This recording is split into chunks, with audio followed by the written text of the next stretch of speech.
내가 이르노니 너희는 성령을 따라 행하라. 그리하면 육체의 욕심을 이루지 아니하리라.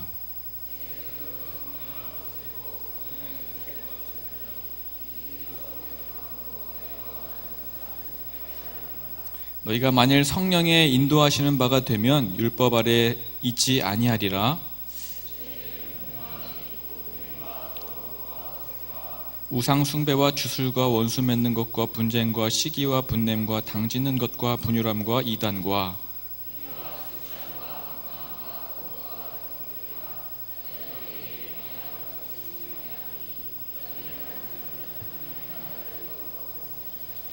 오직 성령의 열매는 사랑과 희락과 화평과 오래 참음과 자비와 양성과 충성과 그리스도 예수의 사람들은 육체와 함께 그 정욕과 탐심을 십자가에 못 박았느니라. 같이 읽습니다. 헛된 영광을 구하지 서로 노엽게 하거나 서로 투기하지 말지니라. 아멘. 한 번 더 기도하겠습니다. 하나님 아버지, 영과 진리로 주님을 예배합니다. 주님 홀로 영광 받아주시고 오늘도 우리가 겸손히 우리 자신의 마음을 낮춰 하나님의 말씀을 경청하여 듣기를 원합니다. 우리 귀한 청년들의 마음의 문을 열어주시고 하나님의 생명을 잘 받들어 순종의 열매를 맺혀갈 수 있도록 역사해 주시옵소서. 종의 부족한 입술을 주장하여 주시고 온전히 하나님께서 우리에게 필요한 말씀이 종의 입술을 통하여 증거되어 나타날 수 있도록 인도해 주시기를 간절히 소망하며 귀하신 주 예수님의 이름으로 기도합니다. 아멘. 여러분 13절부터 15절까지를 한번 다시 보시면은요, 형제들아 너희가 자유를 위하여 부르심을 입었으나 그러나 그 자유로 육체의 기회를 삼지 말고 오직 사랑으로 서로 종노릇하라. 온 율법은 내 이웃 사랑하기를 내 자신같이 하라 하신 한 말씀에서 이루어졌나니 만일 서로 물고 먹으면 피차 멸망할까 조심하라 하는 말씀을 지난번에 이미 살펴보았죠. 그리스도께서 오셔서 죽으시고 부활하심을 믿는 우리에게 자유를 주셨다라고 말씀합니다. 그러나 우리는 그 자유를 우리 육체의 방종으로 이용해서는 안 되고 말씀처럼 오직 사랑으로 서로 종노릇해야 된다라고 성경은 가르치고 있어요. 즉 율법에 따라 이웃을 내 몸처럼 사랑하고 더 나아가서 원수까지도 사랑하는 그런 거룩하고 완전하고 지순의 사랑을 실행하며 살아가는 것이 우리에게 주님께서 자유를 주신 목적이었던 거죠. 그런데 문제는 우리가 그런 사랑을 실천할 수 없다는 데 있습니다. 우리 안에 내재된 자원으로는 실천이 불가능해요. 물론 나름 우리가 사랑을 하죠. 또 사랑한다라고 얘기는 하지만 그러나 내 가족, 내 사람, 나와 관계되어져 있고 나의 이익을 주는 몇몇 사람의 범주를 벗어나지를 못합니다. 그 한계성을 가지고 있어요. 게다가 그 사랑조차도 온전치 못해서 가족임에도 불구하고 서로 상처를 주고 아파하게 만들죠. 왜 그렇습니까? 우리의 사랑은 언제나 이 자기 중심성을 벗어나지 못하기 때문에 그래요. 그래서 사랑한다고 하지만 언제나 자기를 기쁘게 하는 방식으로 사랑할 뿐이죠. 그래서 사랑하면 할수록 오해가 생기고 난 열심히 사랑하는데 불화가 일어나고 끊임없는 부작용을 양산해 나가는 것이죠. 결국 내 자신도 천박하게 되어집니다. 이게 사랑인지 집착인지 모를 정도예요. 이게 사랑인지 시기인지 사랑인지 정욕인지 분간할 수 없을 정도가 되어져 버립니다. 그래서 바울은 오늘 본문 16절부터 26절까지의 말씀을 가르치고 있는 거예요. 바울은 그저 되는 대로 설교하는 분이 아닙니다.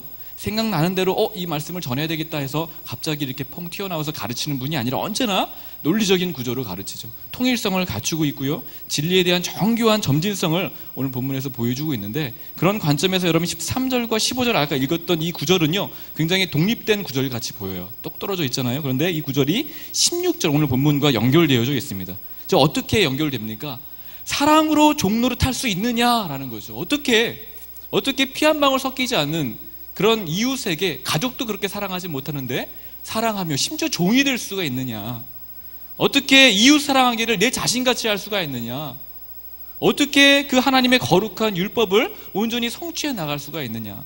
이런 문제에 대한, 질문에 대한 답변을 16절에서 주시는 거죠. 그럼 어떻게 가능하다라고 말씀합니까? 내가 이르노니 너희는 성령을 따라 행하라. 그러면 가능하다라는 거예요. 그러면 자유를 방종의 기회로 삼지 않게 되고 육체의 욕심을 이루지 않게 된다라고 말씀하고 있는 거죠. 여러분 사실 이 갈라디아서 5장 전체가 매우 정교한 논리적인 구조로 구성되어져 있는데 5장 1절을 한번 살펴봤죠. 5장 1절의 말씀도 한번 보시고요. 그리고 방금 읽었던 13절과 15절까지의 말씀, 그리고 오늘 본문 25절과 26절의 말씀을 한번 보세요. 시작과 중간과 끝을 이렇게 배치되어서 장식하고 있는데 마치 5장 전체를 기둥처럼 떠받들고 있는 구절입니다. 근데 그 내용도요 굉장히 비슷해요. 명령형으로 같은 패턴인데다가요 그 내용이 점진적으로 발전하고 있어요. 그래서 1절 말씀을 한번 5장 1절 성경을 보시면, 그리스도께서 우리를 자유롭게 하려고 자유를 주셨으니 그러므로 굳건하게 서서 다시는 종의 멍에를 매지 말라고 말씀하고 있는데, 자유를 주셨지만 자유를 우리가 놓칠 수 있단 말이에요.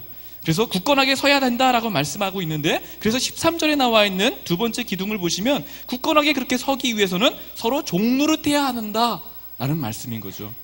그리고 그렇게 서로 종노릇하기 위해서 25절 26절 말씀을 보시면요 성령으로 행해야 된다라는 겁니다. 이해하시겠죠? 그래서 바꿔 말해서 성령으로 행할 때, 성령에 따라 우리가 살아갈 때 우리는 사랑으로 종노릇할 수 있는 것이고요, 우리는 자유를 참되게 누리며 지켜낼 수 있다는 것이죠. 그러므로 여러분 성령을 따라 행하는 것이 중요합니다. 오직 성령으로 살아갈 수밖에 없어요. 성령이 아니고서는 우리는 성도로서의 삶을 온전히 성취해낼 수가 없습니다. 그래서 오늘 본문에 성령이라는 단어가 몇 번 나오는지 한번 보세요. 몇 번 나옵니까? 많이 나오죠? 무려 7번 등장합니다. 온통 성령에 대한 말씀이에요. 여러분 그런 관점에서 우리는 이 성령을 소유한 성도, 즉 성도란 누구인가? 성도란 과연 어떤 존재인가를 한번 생각해 볼 필요가 있겠죠. 25절 말씀을 다시 한번 보시면, 만일 우리가 성령으로 살면 이라고 말씀하고 있는데, 여기서 만일, if라는 단어보다는 NIV 성경에는 since라고 번역하고 있어요. 그러니까 since we live by the Spirit 이라고 좀 보다 자연스러운 번역인데, 즉 이제까지 우리는 성령으로 살고 있다라는 거죠. 쉬운 성경도 이렇게 번역을 하는데요, 우리가 성령으로 새 생명을 얻었으므로. 다시 말해서 우리가 그리스도를 믿음으로 구원받은 하나님의 백성, 하나님의 사람이 맞는다면 성령으로 말미암아 새 생명을 얻어서 살고 있다는 것입니다. 여러분 이것이 성도예요. 이것이 성도의 실체입니다. 그저 세례를 받았고 오랫동안 교회를 다녀왔고 그래서 교회 다니기로 오늘 결정하고 등록카드를 제출했기 때문에 성도가 되는 것이 아니라, 나 예수님 믿습니다 이렇게 신앙 고백을 한다고 성도가 되는 것이 아니라, 신앙 고백과 더불어 성령으로 다시 태어난 사람, 성령, 거룩한 하나님의 영을 모시고 살아가는 사람이 바로 성도라는 거예요.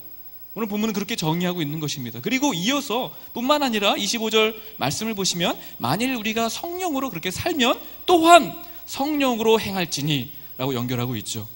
성령으로 살 뿐 아니라 성령으로 행해야 됩니다. 세번역 성경에 보면은요, 우리는 성령이 인도해 주심을 따라 살아갑시다 라고 번역하고 있고요, 16절도 같은 맥락이죠. 너희는 성령을 따라 행하라. 성령을 따라 행하는 사람이 성도예요. 그런데 여기서 여러분 주어가 뭡니까? 뭐가 주어예요? 우리는 성령을 따라, 너희는 성령을 따라 행하라. 우리, 너희가 주어죠. 즉 우리에게 성령이 오셔서 새 생명을, 즉 거룩한 본성을 주셨습니다. 이 새 생명을 가지고, 즉 거룩한 본성을 가지고 살아가야 할 사람은 내 성령이 아니라 바로 우리 자신인 거예요. 그래서 이제는 성령 안에서 내가 노력해야 되고 내가 행동을 해야 된다는 것이죠. 내가 성령을 의지해서 죄와 싸워야 되고 내가 성령을 의지해서 말씀에 순종해야 합니다. 그것이 성도의 삶이에요. 우리를 택하시고 믿음으로 성령을 부어주신 것은 전적인 하나님의 일방적인 은총이었습니다. 그러나 그렇게 성령을 받은 성도는 가만히 있어서는 안 되는 거죠. 성령께서 알아서 해주시겠지라고 이렇게 넋놓고 있어서 되는 것이 아니라, 이제는 적극적으로 성령이 내 안에 계시고 성령께서 새로운 본성을 우리에게 주셨기 때문에 그 새로운 본성과 거룩한 그런 마음을 가지고 성령의 은사를 구하며 살아가는 거예요. 성령의 인도하심을 적극적으로 따라가면서 마음과 정성과 힘을 기울여야 하는 것이죠. 그렇게 살아가는 사람이 성도입니다. 성령으로 거듭났고 이제는 성령으로 따라가는 사람이 바로 성도라고 오늘 본문은 분명하게 정의하고 있어요. 그런 관점에서 여러분은 어떻습니까? 성도가 맞습니까? 여러분 모두가 이렇게 성령을 받은, 또 성령에 따라 살아가는 성도이기를 간절히 바라요. 제가 이렇게 성도가 누구인지를 정의하는 이유는 오늘 본문과 아주 깊이 연관되어져 있기 때문에 그래요. 여러분이 성도가 아니라면 사실상 오늘 본문은 여러분에게 해당되지 않습니다. 오직 성도들에게만 해당되는 말씀이에요. 왜냐하면 여러분 17절 말씀을 잠시 보시면 육체의 소욕은 성령을 거스르고 성령은 육체를 거스르나니 라는 말씀이 있죠. 즉 성도의 안에 성령과 육체가 서로 거스르는 장면이 나타나는데 오직 성도에게만 해당되는 현상이기 때문에 그렇습니다. 성도에게는요, 이 성령의 내주하심과 동시에 말씀드린 것처럼 새로운 본성이 주입되어 탄생되어집니다. 그러나 문제는 옛 본성도 그대로 남아있다는 점이에요. 그래서 성도는 행복한 것 같지만 또 한편으로는 괴롭습니다. 예수 믿고 성령 받았다고 마냥 행복하고 그냥 끝나는 게 아니더라고요. 여러분 이스라엘이 출애굽만 하면 끝나는 줄 알았죠. 와, 드디어 이제 자유다, 이제 젖과 꿀이 흐르는 땅에 우리는 평화롭게 살 수 있을 것이다 라고 기대했지만 그게 아니었어요. 그때부터 시작이더라고요. 그때부터 광야를 건너가야만 했고요. 그때부터 가나안 땅에 도착해서도 가나안 땅을 정복하는 전쟁이 수반되어야만 했죠. 마찬가지예요. 성령을 받았다면 끝나는 게 아니라 이제 행복 시작이 아니라 이제부터 성도의 삶이 본격적으로 시작되는 것이죠. 투쟁해야 합니다. 이것이 성도의 실상이에요. 그래서 여러분 17절 말씀을 다시 보십시오.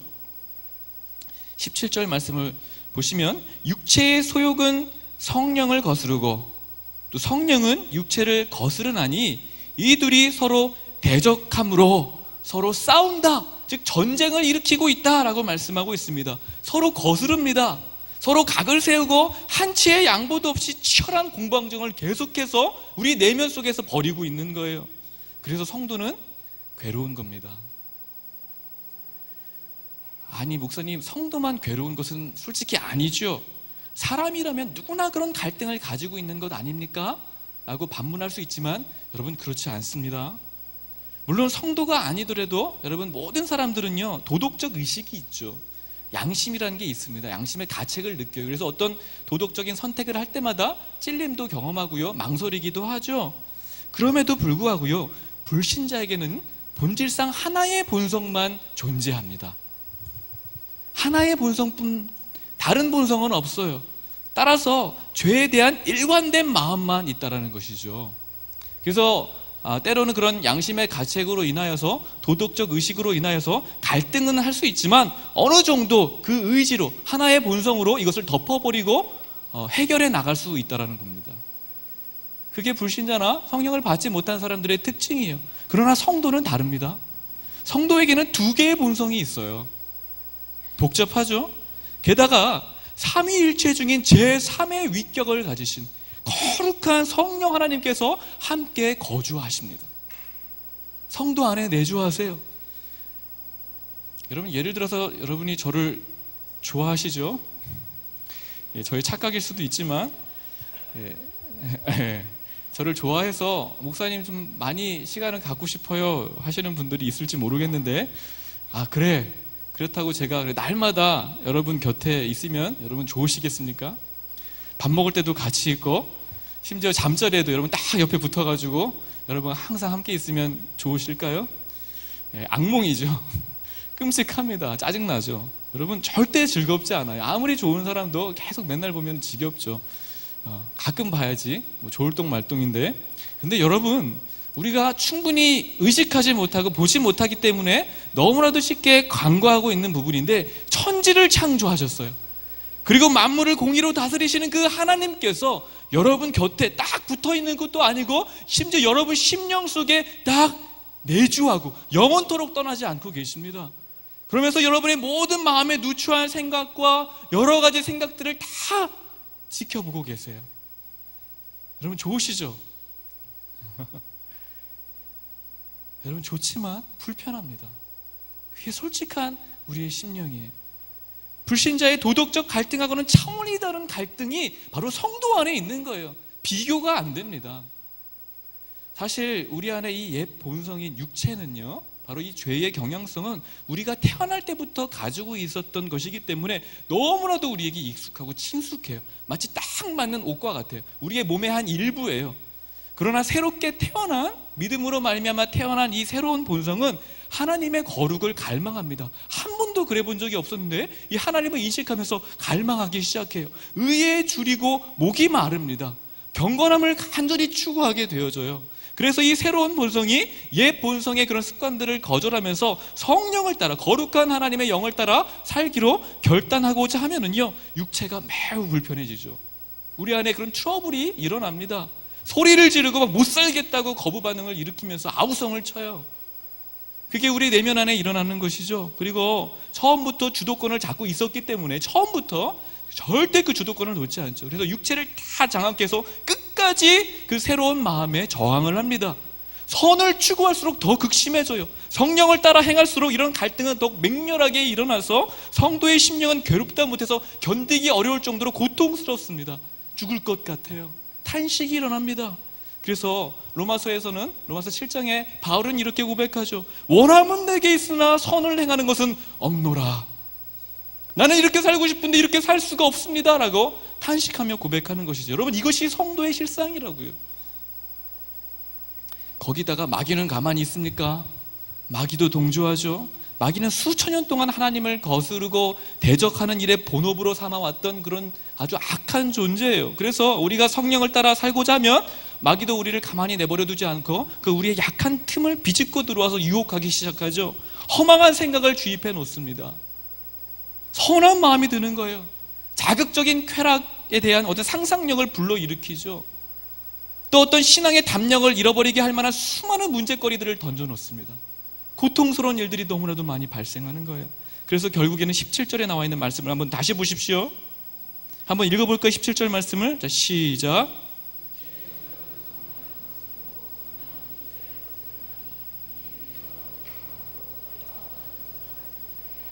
여러분, 마지막 그 말씀 단어에 집중해 보십시오. 그 문장, 너희가 그래서 원하는 것을 하지 못하게 하려 함이라. 이것이 마귀의 괴략이에요. 그래서 마음은 참고 싶은데 화가 나는 거예요. 마음은 정말 성결하고 정결하고 싶은데 어느 순간 육체는 이 음란 사이트에 들어가서 야동을 보고 있더라고요. 여러분, 이웃을 정말 사랑하고 싶어요. 나도 아끼고 싶어요. 그런데 도무지 관심이 생기질 않는 거예요. 그 얘기조차 듣고 싶질 않아요. 물질로 섬기고 싶은데 자꾸 본전 생각이 나는 거예요. 너무 아까운 거예요. 헌신하고 싶어요. 나도 정말 공동체를 위해서 내 삶을 드리고 싶어요. 그런데 누가 인정해주지 않아서 서운한 마음이 자꾸 드는 거예요. 안 하고 만다. 여러분, 이런 두 마음이 끊임없이 우리 안에 갈등하는 것이죠. 그래서 우리가 원하는 것을 하지 못하게 된다고요. 여러분, 이것을 거꾸로 적용할 수도 있습니다. 즉, 나는 이런 일을 하고 싶어요. 너무 하고 싶어요. 그런데 성령께서 막으심으로 갈등이 일어나서 못하게 되는 경우들이 허다하게 많죠. 여러분 아마 다 경험해 보셨을 거예요. 친구랑 술 한잔 하고 싶어요. 그냥 오늘은 칭탕 놀고 싶어요. 근데 그게 잘 안 되는 거예요. 솟구치는 그 음욕을 나도 남들처럼 자유롭게 해소해보고 싶어요. 나도 내가 번 돈을 가지고 마음껏 나를 위해서 질러보고 싶어요. 쓰고 싶어요. 놀고 싶어요. 그런데 그때마다 막히는 겁니다. 잘 안 되는 거예요. 여러분, 누가 막으십니까? 누가 여러분의 양심을 고동치게 함으로 찌르고 회방하는 일을 감당하고 있습니까? 누구예요? 죄를 보게 하시고 자꾸 그 순간에 말씀을 생각나게 하셔가지고 나를 괴롭게 하시고 불편하고 아프게 하시는 분이 누구십니까? 바로 성령이세요. 그래서 결국 내가 원하는 것을 하지 못하게 하시더라고요. 그런 경험 있습니까, 여러분? 우리의 인생 계획도 마찬가지예요. 여러분, 인생의 계획을 다 나름대로 세우고 살아가고 계시죠? 여러분이 그런데 성도가 맞는다면 여러분이 계획한 대로 잘 되지 않습니다. 여러분, 반드시 안 될 거예요. 제가 저주하는 거 아닙니다. 그렇게 돼요. 나도 명문대학 졸업장 한번 따고 싶다. 나도 좀 잘 나가고 싶다. 나도 유명한 회사에 입사해서 떵떵거리며 일하고 싶다. 나도 좀 그런 좋은 유명한 사람과 인맥을 형성하고 싶고, 나도 좀 대박이 나서 이 사업장이 확장되었으면 좋겠다. 나도 더 갖고 싶고 더 벌고 싶고 더 누리고 싶고 나도 더 유명해지고 싶은데, 그렇게 살고 싶은데 잘 뜻대로 안 되는 거예요. 아니 다른 사람들은 다 잘 풀리는 것 같은데 나만 안 풀리는 것 같은 거예요. 이건 정말 재수도 없게 나만 떨어지고 나만 지금 사기 맞는 것 같고 나만 자꾸 망하는 것 같아요. 도태되는 것 같아요. 왜 그럴까요? 왜 성도는 잘 안 될까요? 여러분, 성령께서 17절 말씀 바로 너희가 원하는 것을 하지 못하게 하시기 때문에 그렇다는 것입니다. 우리가 원하는 것이 안 되도록 하는 거예요. 성령께서 그 일들을 하십니다. 여러분, 솔직히 저는 여기 교회에서 목회하고 싶지 않았어요. 저는 이제 선교사로 헌신을 했거든요. 이슬람권, 특별히 그 무슬림들을 품고 무슬림권 선교사로 제가 헌신을 해서 이제 오랫동안 준비를 해왔는데 원하는 곳에 길이 열리지가 않는 거예요. 자꾸 대표적으로는 결혼이 잘 안 됐던 거죠. 그래서 선교사로 준비되지 않은 아내를 만나게 됩니다. 그때부터 일이 이제 꼬이는 거죠. 이제 그래도 아내와 함께 설득하면서 헌신케 하고 잘 준비해 보고자 천천히 시간을 들여서 공들여 작업을 하고 있었는데 집안에 문제가 터진 거예요. 상황이 너무 급하게 이제 돌아가게 되었고 거의 쫓겨 나오다시피 이제 나와서 여기저기 문을 열면서 열리는 곳으로 오다 보니까 지금 이곳에서 제가 사역하고 있는 거예요. 여러분, 그래서 사역하면 내내 감사했죠. 물론 오해하지 마세요. 싫은 건 아니고요. 그러나 계속 제가 질문이 들어요. 힘들 때마다 질문이 들어요. 왜 하나님 여기입니까? 제 자리는 여기가 아니잖아요. 제 꿈은 여기가 아니었잖아요. 하나님 아시잖아요. 제가 무엇을 위해서 준비해 왔는지 주님 더 잘 아시잖아요. 주님 이제 방관하시는 겁니까? 제가 어떻게 되든지 상관하지 않는 거예요? 제가 노력해서 이 일들을 개척해 나가야 되는 겁니까? 어떻게 이렇게 무심할 수가 있어요? 이런 마음이 막 계속 원망이 들 때 떠올랐던 말씀이 있었어요. 그게 이제 사도행전 16장에 나와 있는 그 바울에 대한 말씀인데, 바울이 아시아에서 말씀을 전하려고 계획을 했어요. 오랫동안 준비했어요. 그런데 성령이 아시아에게서 말씀을 전하지 못하게 막으시더라고요. 또 바울이 비두니아에 가고자 애썼습니다. 노력했습니다. 그런데 예수의 영이 허락하지 않더라고요. 바울이 계획하고 준비하고 노력하고 그렇게 애를 썼지만 다 안 되는 거예요. 실패하는 거예요. 안 풀리는 거예요. 그런데 바울이 밤에 환상을 봅니다. 마게도냐 사람 하나가 서서 그에게 청하여 이르되 마게도냐로 건너와서 우리를 도우라 하거늘, 이 음성을 듣고 바울은 확신을 했어요. 하나님이 저 사람들에게 복음을 전하라고 우리를 부르시는 줄을 인정함일러라. 확신을 했습니다. 즉 바울이 원하는 것, 바울이 계획하고 애썼던 것은 다 맡겼고 실패했지만 하나님이 원하시고 필요하다라고 여기시는 곳으로 그를 결국엔 이끌고 가시더라는 거예요. 내가 원하는 곳이 아니라 하나님이 원하시는 곳이요. 내 계획은 실패했지만 하나님의 뜻은 성취되더라고요. 여러분, 이것이 성도를 인도하시는 성령의 방법입니다. 그래서 너희가 원하는 것을 하지 못하게 하려 함이라, 이 말씀이 바울에게도 성취가 되고 저에게도 경험되어진 바이고 여러분 삶 가운데서도 그런 일들이 일어날 거예요. 그러므로 사랑하는 여러분, 저와 여러분의 뜻은 절대로 결단코 이루어지지 않을 것을 여러분 믿으시길 바라요. 물론 여러분의 뜻이, 제가 극단적으로 말씀드렸지만 하나님의 뜻과 일치한다면 당연히 여러분 하나님께서 그 뜻을 이루어 가시겠죠. 그러나 그렇지 않다면, 사실 대부분의 사람들이 그렇지 않을 경우들이 많습니다. 그렇다면 여러분 노력해봐야 소용이 없는 거예요. 다 시간 낭비예요. 돌아가는 길이에요. 몸만 축낼 뿐이에요. 왜요? 저와 여러분은 성령으로 인침받은 하나님의 것이기 때문에 그렇습니다. 그분의 소유가 되었거든요. 하나님의 성실하신 것, 반드시 약속한 것을 이루고야 마시는 그 집요한 열심이 저와 여러분을 기필코 하나님의 뜻대로 빚어내시고야 마실 겁니다. 여러분 그것을 믿으세요. 그래서 내가 원하는 삶이 아니라 그분이 원하시는 삶을 살아내도록 우리를 이끌고야 마실 거예요. 그러므로 여러분 버티지 말고요, 순복하셨으면 좋겠어요. 되는 대로 편하게 갈등 없이 살려는 그런 나태함을 빨리 물리치시고 여러분 일어나셔야만 합니다. 성령과 말씀처럼 육체의 거스름이 있어요. 그로 인한 성도의 괴로움이 있습니다. 이것이 성도의 실존이에요. 그런 갈등이 없다면 여러분 성도가 아닌 것이죠. 한번 잘 점검해 보십시오. 나는 그런 갈등이 없는데 하면 성도가 아닌 거예요. 성도가 그런다 맞는다면 갈등 없는 편안한 삶을 기대해서는 안 되는 것이죠. 세상 사람들이 원하는 것처럼 마음껏 우리 욕구대로 살다가 교회에 오면은 모든 것을 다 용서해주는 그런 면죄부를 찍어주는 그런 복음, 그런 기독교는 없습니다.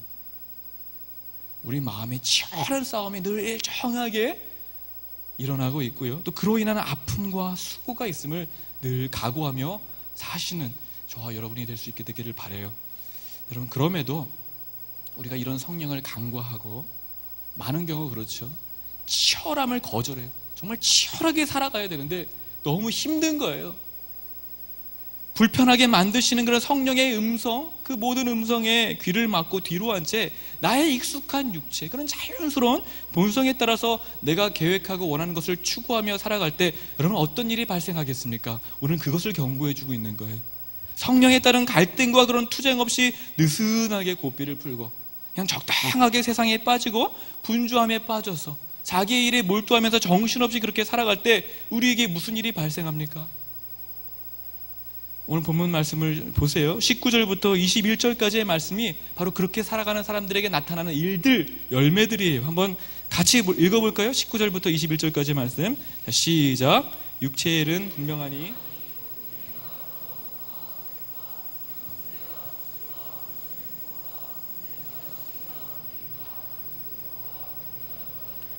투기와 술취함과 방탕함과 또 그와 같은 것들이라. 여기까지죠. 마지막에 보시면 또 그와 같은 것들이라 하면서 여지를 남겨두죠. 이것이 암시하듯이 이 목록은 육체의 욕망이 만들어내는 모든 일들을 총망라한 것은 분명 아닙니다. 이외에도 많다는 거예요. 그럼에도 바울은 이 육체가 만들어내는 열매들을 나름 그 성질에 따라서 15가지로 이렇게 나열해 놨죠. 그리고 15가지는 4가지 영역으로 구분해 볼 수가 있습니다. 첫 번째는 성적 타락이고요. 두 번째는 이 종교적인 타락, 신앙의 타락이에요. 세 번째는 사회적 타락, 즉 관계의 깨어짐이라고 볼 수 있고요. 네 번째는 자기와의 깨어짐, 자기 포기라고 볼 수가 있습니다. 이 4가지로 이 15가지 목록들을 정리해 볼 수가 있는데요. 첫 번째는 성적인 타락이 우리에게 일어나게 됩니다. 여러분 19절 말씀을 보시면 음행과 더러운 것과 호색, 이 3가지가 바로 성적인 타락을 정리해주고 있죠. 여러분 여기서 음행은 뭡니까? 결혼제도를 벗어나서 성관계를 갖는 것을 의미해요. 부부관계 외에 모든 성관계뿐 아니라 포괄적으로는 음란한 서적을 보고 음란한 영상을 보고 심지어 마음으로 예수님께서 정의하신 것처럼 음욕을 품는 것도 음행이라고 정의할 수가 있죠. 얼마나 많은 분들이 음행을 저지르고 있습니까? 그러나 여러분 세상에 푹 빠져 살면은 그런 정죄감을 갖지 못해요. 왜요? 세상은 이런 것을 절대로 죄라고 얘기하고 있지 않거든요.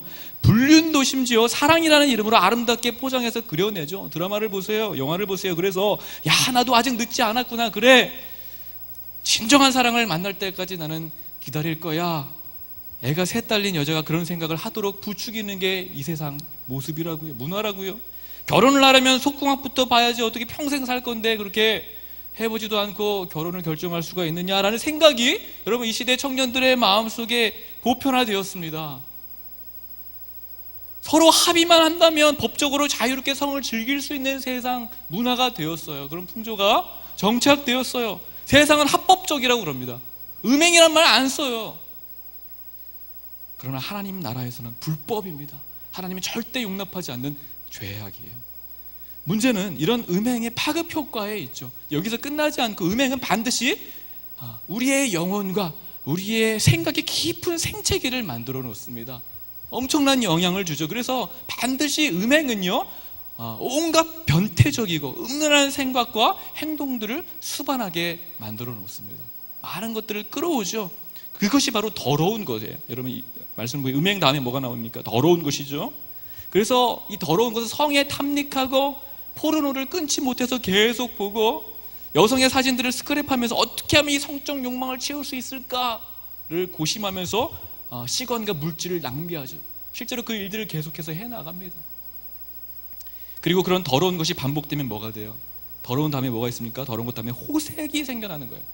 메시지 성경에서는 호색을 과도하게 집착하지만 기쁨이 없는 행복이라고 의역했습니다. 기쁨이 없고 끊어야 되겠다라고 생각하면서도 이제 몸이 말을 듣지 않는 수준까지 진행돼 버린 거예요. 그래서 드러내고 거리낌 없이 성범죄를 저지르는 수준까지 발전합니다. 공공의 자리, 공적인 자리에서 사람들이 다 보고 있는데도 수치심을 느끼지 않아요. 두려움 없이 그냥 과감하게 무례하고 뻔뻔스럽게 행동을 반복해 나가죠. 심지어 욕망이 막 과열되면은요, 사람을 해치기도 하고요.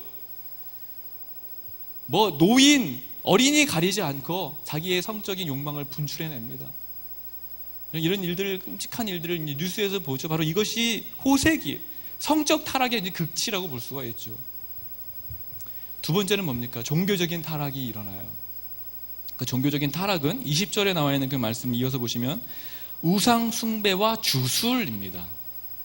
우상 숭배는 출애굽 당시에 아론이 만든 금송아지를 연상시키죠. 사실 아론이 만든 금송아지는 10가지 재앙을 일으키시고 홍해를 가르시며 만나를 먹여주셨던 그 여호와 하나님을 형상화한 거예요. 그 하나님을 우상으로 만든 것입니다. 왜 우상으로 만들었을까요?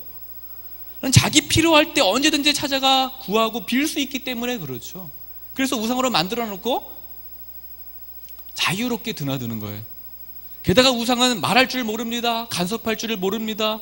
즉 하나님을 소유하고 싶은 육체적 욕망이 하나님을 그렇게 우상화한 것이죠. 그렇게 성도가 하나님을 믿는다고 하지만, 그렇게 하나님께 영광을 돌린다라고 그렇게 일하고 있지만, 여전히 하나님의 자리에 내가 앉아있고, 여전히 하나님의 자리에 우리 가족이 앉아있고, 여전히 하나님의 자리에 내 꿈과 소망과 어떤 성공이 자리하고 있다면 그것이 곧 우상 숭배가 되는 거예요.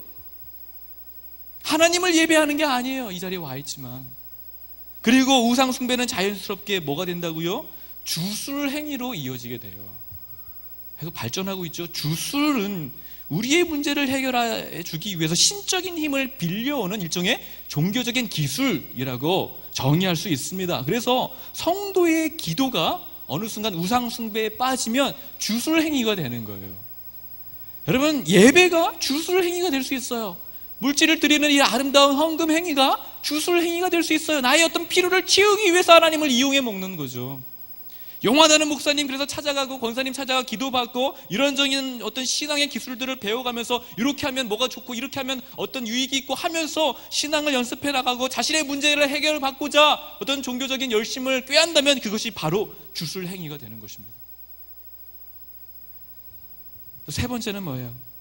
그렇게 육체의 행위를 계속 따르게 되어지면은요, 사회적 타락이 일어납니다. 다른 말로요, 인간관계가 다 깨어지는 거예요.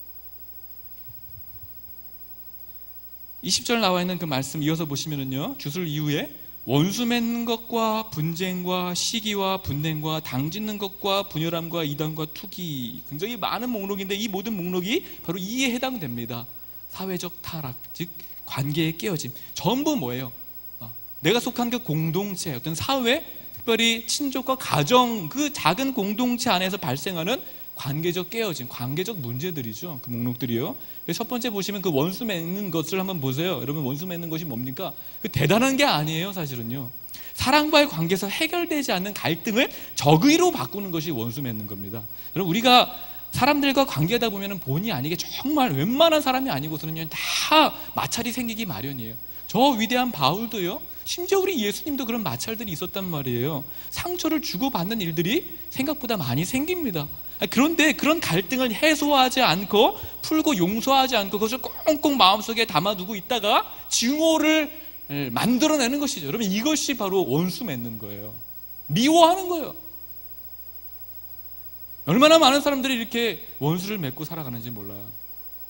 그렇게 되면은요, 필히 분쟁을 야기합니다. 싸우는 거예요. 적대감을 가지고 있으니까 환경만 조성되면은요, 이제 치고받고 싸울 수 있는 거죠. 그리고 싸우다 보면은요, 뭐가 나타나요? 시기하게 되죠. 지금 말씀을 이어서 보세요. 시기하면 또 뭐가 나타납니까? 분노하게 되죠. 화를 터뜨립니다. 여러분, 분냄은 반드시 상대방에게 오랫동안 생채기를 남겨놔요. 마음이 아주 큰 상처를 입힙니다. 오래 아파해요. 보통 버럭 화 잘 내는 사람들, 지금 다혈질의 분들 계시는데, 이런 분들은 자기는 뒤끝 없다라고 얘기해요. 나는 뒤끝 없다, 깔끔해, 한 번 하는 거 끝이야 라고 얘기하지만, 당하는 사람들은 아니에요. 그 사람은 오랫동안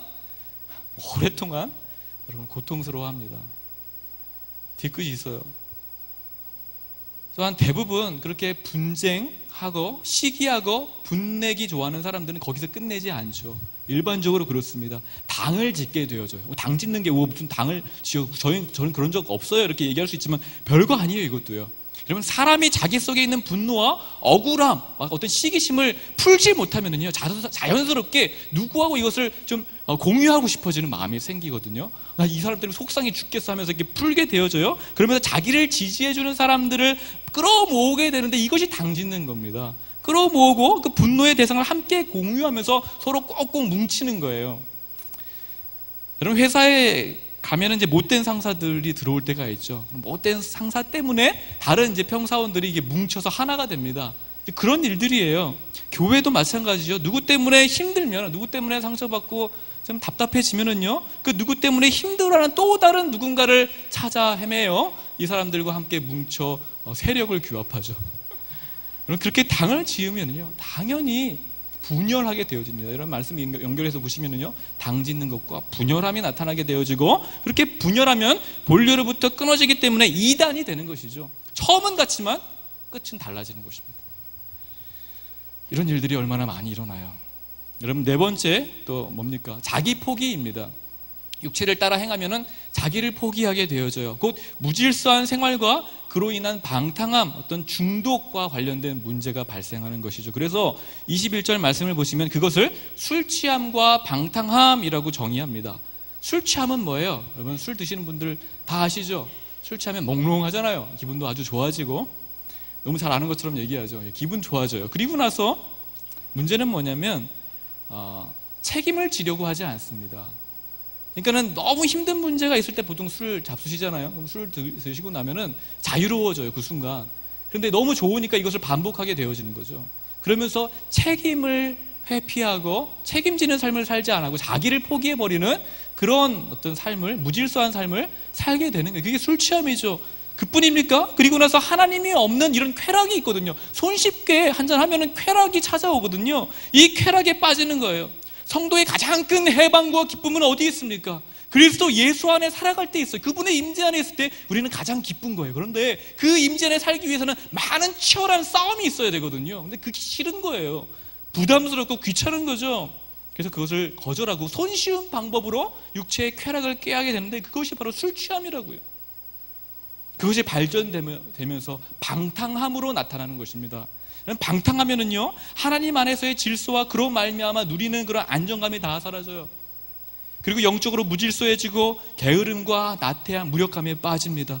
그래서 술이나 마약은 물론 그것은 말할 것도 없지만, 여러분, 게임에 중독되는 것도 마찬가지예요. 경계하셔야 될 문제입니다. 여러분, 드라마에 빠지는 것도요, 그냥 드라마는 괜찮은 거지가 아니에요. 여러분, 하나님 없는 그런 드라마에 빠져서 살아가는 것도, 거기서 쾌락을 느끼는 것도 일종의 방탕함이라고 볼 수가 있고요. SNS에 빠지는 것도, 세상 사람들은 다 건전하다, 좋다라고 말할 수가 있지만, 영화에 탐닉하는 것도, 어떤 여행을 다니고 파티를 열고 연애하면서 살아가는 것에 함몰되어 살아가는 것조차도 여러분, 엄밀하게 말해서 쾌락을 쫓아가는 방탕함이라고 정의할 수 있는 거예요. 여러분, 이렇게 보자면 15가지 목록을 지금 바울이 제시하고 있는데, 여러분에게 해당되는 것은 무엇입니까? 너무 많아요? 다 해당되세요? 그런데 이런 자들이 어떻게 된다라고 말씀하고 있죠. 문제는 거기에 있어요. 21절 말씀을 보십시오. 그 후반부에 보시면 이런 자들은, 이런 일을 하는 자들은, 이런 열매를 맺는 자들은 하나님의 나라를 유업으로 받지 못할 것이요. 분명히 못을 박아 선언합니다. 불신자들에게만 하시는 말씀이 아니에요. 이거는 나랑 상관없는 말씀이 아닙니다. 분명 제가 처음 말씀드렸죠. 본문은 성도들에게 주시는 말씀이라고요. 성도에게만 해당되는 말씀이라고요. 그래서 제가 이 부분을 강조한 거예요. 불신자에게만 나타나는 증상이라고 치부해버리지 마십시오. 성도임에도 불구하고 이렇게 육체에 끌려 살아갈 경우에 이런 열매들이 저와 여러분에게 나타날 수 있다고 경고하는 것이고요. 그렇게 이런 열매들이, 이런 삶이 여러분 가운데 나타나게 되면 어떤 문제가 발생한다고요? 하나님의 나라가 여러분에게 유업으로 주어지지 않는다고요.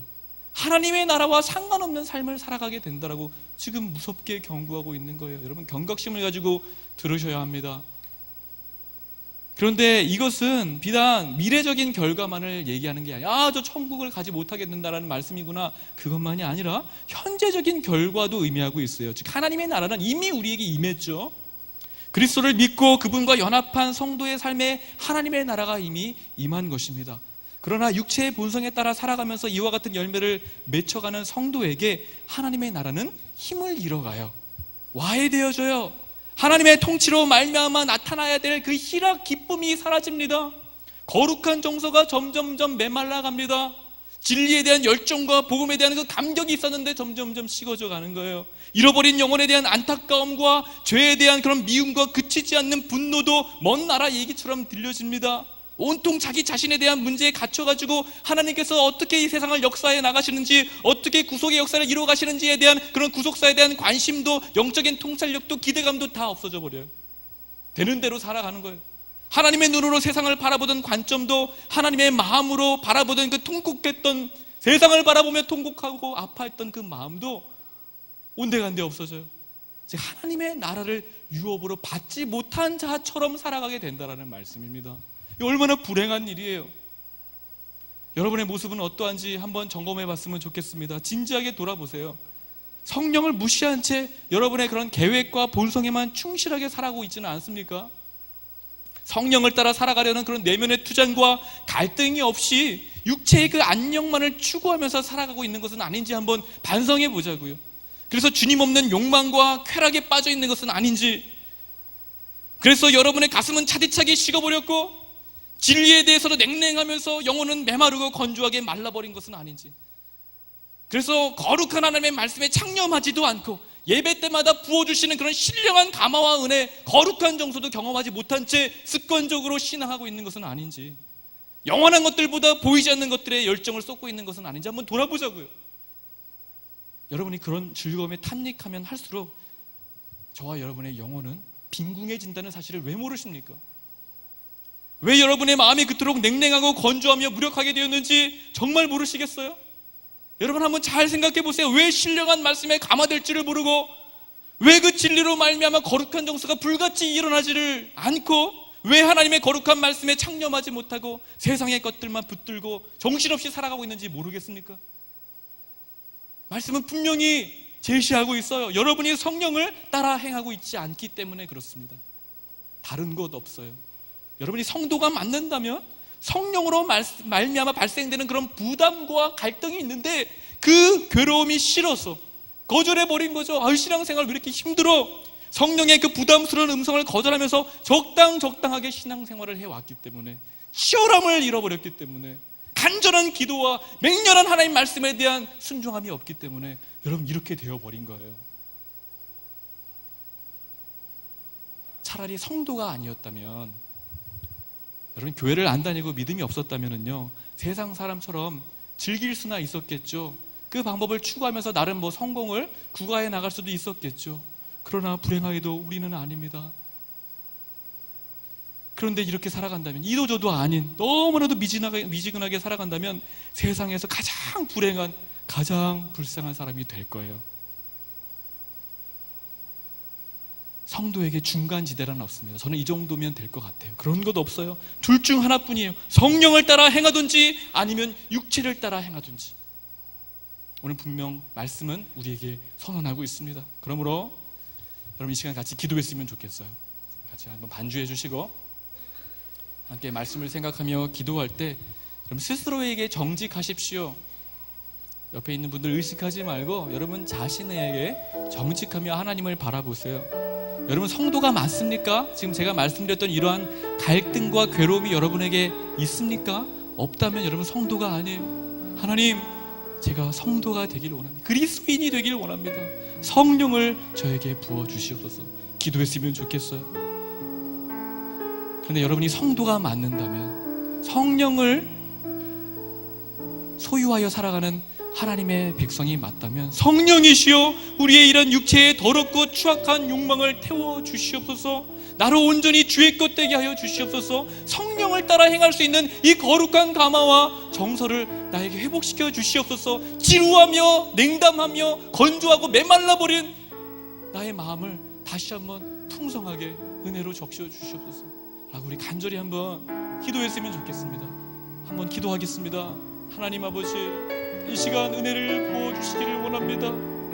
주여, 메마르고 죽어버린 우리의 심령을 고쳐주시고 회복시켜 주시옵소서.